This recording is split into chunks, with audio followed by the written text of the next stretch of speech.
আমার অবহেলায় আমার জীবন থেকে দিনগুলো ফুরিয়ে যাচ্ছে, অথচ আমার কোনো হুঁশই নেই। সারাক্ষণ শুধু পরিবারের কথা চিন্তা করি, কিভাবে পরিবারের মানুষজন ভালো থাকবে সেই চিন্তায় সারাদিন ব্যস্ত থাকি।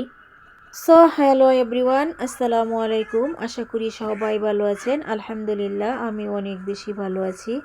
প্রতিদিনের মতো আজকেও আমি রান্নাবান্না শুরু করে দিয়েছি। আলু আর সিম দিয়ে বাজি করে নিচ্ছি। আলু ভাজি তো আমার ছেলে অনেক পছন্দ করে, তার জন্য আলু ভাজি করছি, সাথে সিম দিয়ে দিচ্ছি। ভাজির মধ্যে সিম দিছি, এই ভাজি আরব খাবে কিনা সেটা নিয়ে আমার কিন্তু চিন্তা হচ্ছে। আলু ভাজি পছন্দ করে ঠিকই, কিন্তু সিম দিয়ে ভাজি করলে অনেক সময় খেতে চায় না। বাচ্চারা কি খাবে কি খাবে না, তাদের এরকম খাবার দাবারের টেনশন করতে করতেই সারাটা দিন আমার কেটে যায়। তাদের ভাবনা চিন্তায় সারাক্ষণ, নিজেকে নিয়ে আর কখন ভাববো। এখানে আমি ডাল রান্না করতেছি, যদি ভাজি না খায় তাহলে সাথে ডাল দিয়ে খাবে। শুধু ডাল রান্না করলে হবে না, ডালের সাথে কিন্তু আলু ভর্তাও লাগবে। নতুন আলুর ভর্তা ধনিয়া পাতা দিয়ে কিন্তু খেতে মন্দ হয় না। ছোটবেলা থেকেই শুনতাম, আমার মা বলতো ডাল আর আলু ভর্তা গরম ভাত দিয়ে খেতে নাকি অনেক মজা। আমি মাঝে মধ্যেই ডাল আর আলু ভর্তা একসাথে করে কিন্তু খাই, আমার কাছেও বেশ ভালো লাগে। বাচ্চাদের সাথে সাথে আমিও তাদের জন্য যা রান্না করি তাই কিন্তু খেয়ে নেই। তাদের জন্য যা রান্না করি তা থেকেই আমার খাওয়া হয়ে যায়, আমার জন্য আর রান্না করতে হয় না।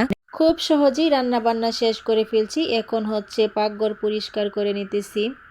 আমার এই গ্যাসের চুলার বয়স কিন্তু 12 বছর প্লাস। 12 বছর হয়ে গেছে এই চুলার বয়স, কিন্তু এখন পর্যন্ত কোনো মেকার দেখাতে হয়নি, কোনো দিনও ডিস্টার্বও করেনি। এখন পর্যন্ত নতুনের মতো চকচক করে। আমি গুনে দেখলাম যে 12 বছর চলে গেছে, এখন 13 বছর চলতেছে। এই চুলা এখন পর্যন্ত কোনো দিনই ডিস্টার্ব হয়নি। আমার এই চুলাটা কিন্তু আমি একাই ব্যবহার করেছি, অন্য কেউ ব্যবহার করেনি। বিকালবেলা আয়ান ফিটার নিয়ে ঘোরাঘুরি করছে, সে দুধ খাবে, তাকে একটু দুধ গরম করে তারপর খাইয়ে দিব। আমি আয়ানকে ভাত খাওয়ার জন্য বলতেছি, আর সে বলতেছে না, ফিটার দিয়ে সে দুধই খাবে। আসলে ফিটার দিয়ে দুধ খাওয়ার নেশাটা তার একটু বেশি হয়ে গেছে। আমার ছেলে তো ছোটবেলা ফিটার খায়নি, এখন বড় হয়ে ফিটার খাওয়া শিখছে। কথা বলতে বলতে পুরনো কথাটা আবার স্মরণ করিয়ে দিই, যারা এখন পর্যন্ত আমার চ্যানেলটি সাবস্ক্রাইব করেন না, প্লিজ একটা সাবস্ক্রাইব করতে ভুলবেন না। আমার এই ছোট্ট ভিডিওটি কেমন লাগছে আপনাদের কাছে জানাতে পারেন।